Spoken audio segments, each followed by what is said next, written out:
Good evening, Senators. My name is Paul Yorkis. I'm the president of the Massachusetts Association of Realtors. There are 4 of us who are here this evening, and we each will be talking about a different topic, and we will stay to your 2-minute limit each. I wanted to talk about very briefly the shortage of housing, affordable housing in the Commonwealth of Massachusetts.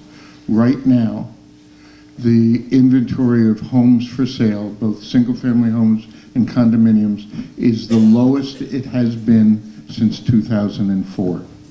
And that is creating serious problems for individuals at all income levels.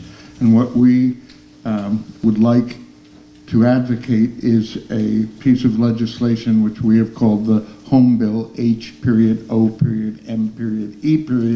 which I'm sure each of you will receive a copy of once it is assigned a number.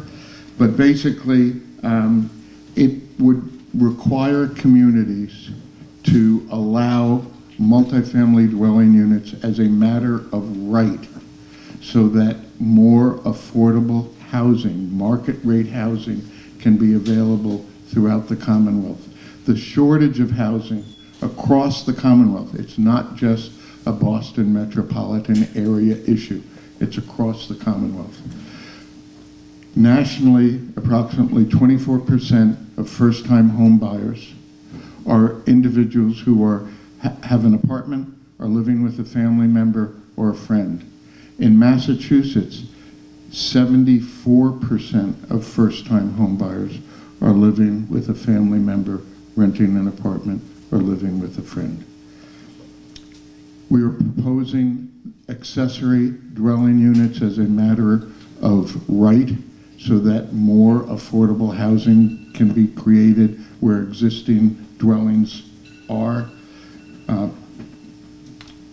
Cluster developments and approval of special permits by a majority vote. And I would simply end by saying thank you for hosting this again, and we will hope to be at the remaining 6 events. Thank you. Thank you. Thank you. My name is David Wluka. I'm a past president of the Mass Association of Realtors, past president of the Greater Boston Real Estate Board. I've been a realtor in Sharon for 41 years. And more important to what we're to speak to, I'm a planner by background and training, and I've been working on predecessors to the Home Bill for now 20 years. I was on Governor Cellucci's zoning reform work group, I was on Governor Swift's zoning reform work group, and I was on Governor Patrick's zoning reform work group, and it's about time we got it right. I'll only give you one anecdote about the Neanderthal nature of Chapter 40A and the fact that it doesn't allow us to do consistent affordable housing. I'm working right now on a project that has the misfortune of having a town line running through it. Under the Wetlands Protection Act, the towns can have more intense regulations in the state. So I have one piece of land in 2 towns where I have a 25-foot no-touch zone on one side of the line and a 75-foot no-touch zone on the other side of the line on the same wetland. No science, no technology behind it. That's just one example of the myriad of rules and regulations that we have in this Commonwealth that prevent us from building affordable housing. Thank you.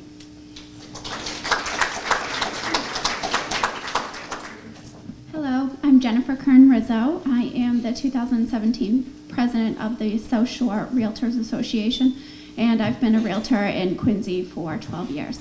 Another approach to addressing the affordability of housing in Massachusetts is by creating a first-time home buyer savings account. This program has been filed by Senator Sear. Home ownership levels are down. Rising cost of housing is crippling. Student loan debts are impacting younger generations and their housing choices. Saving for a down payment and closing costs is very challenging in today's economy. Programs like the Home Buyer Savings Accounts use a small state incentive to encourage future home buyers to save for a purchase of a home. The benefits of home ownership to individuals and communities are well documented. This program would allow future home buyers to deposit up to $5,000 per year into a first-time home buyer savings account, and then claim that contribution as a deduction to their income tax. Aside from the great pride that homeowners can take when achieving the goal of home ownership, There is a tremendous amount of economic activity that follows from the purchase. According to research from the National Association of Realtors, when a home is bought, consumers spend an average of $4,572 on items such as furniture, appliances, and remodeling. In addition, the sale generates an economic multiplier impact. There is greater spending at restaurants, sports games, and charity events.